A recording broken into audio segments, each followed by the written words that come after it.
Sir, आज मैं इस सदन में ये मांग रखता हूं कि जैसे इंडियन वोटर के पास राइट टू इलेक्ट है, वैसे ही राइट टू रिकॉल भी होना चाहिए। अगर देश का मतदाता अपने नेताओं को हायर कर सकता है तो वो नेताओं को फायर करने की शक्ति भी उसे मिलनी चाहिए। Sir, right to recall is a mechanism that empowers the voters to de-elect a नेता representative before the tenure ends if he fails to discharge his or her duty।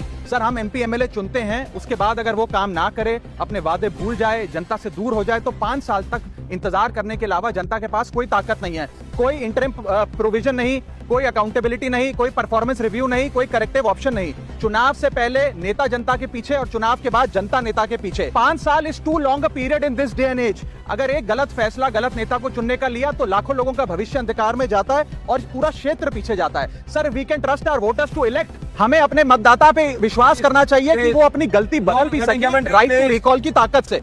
Sir, let me clarify that right to recall is not a weapon against politicians. It is an insurance policy for democracy.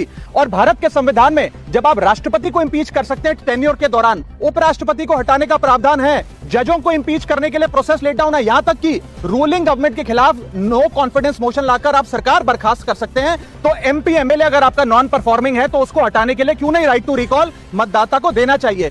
दुनिया की 24 से ज्यादा democracies में right to recall का mechanism लागू है, जिसमें US, Canada, Switzerland जैसे देश है। मैं आपको उदाहरण देता हूं सर, कैलिफोर्निया में एक गवर्नर क्रिस डेविस नाम के नेता 2002 में चुने गए। उनके कार्यकाल में मैसिव पावर कट हुए, एनर्जी क्राइसिस हुआ, बजट की मिसमैनेजमेंट और गन शूटिंग की वारदातें हुई। उसके चलते 1.3 मिलियन कंस्टिट्यूएंट्स ने एक पिटीशन साइन करके दी कि इन्हें रिकॉल किया जाए। वहां के चुनाव आयोग ने रिकॉल वोट कराया 7 अक्टूबर 2003 को और 55% मतदाताओं ने वोट किया कि इस नेता को बर्खास्त किया जाए। ग्रे डेविस को हटाया गया और आर्नल्ड श्वार्ज़नेगर को वहां पे गवर्नर बनाया गया। सर, मैं बता दूं कि हिंदुस्तान में भी इसका प्रेसिडेंट है। कर्नाटक, मध्य प्रदेश, महाराष्ट्र और राजस्थान में रिकॉल मैकेनिज्म ग्राम पंचायत के स्तर पे लागू है और ग्राम सभा के लोग मतदाता वोट करके उन्हें वापस बुला सकते हैं। सर, लेकिन इसका मिसयूज ना हो इसलिए हमें सेफगार्ड्स भी बनाने पड़ेंगे। एक थ्रेशोल्ड रखना चाहिए कि 35 से 40% मतदाता अगर साइन कर दे तभी राइट टू रिकॉल वोट करवाया जाए।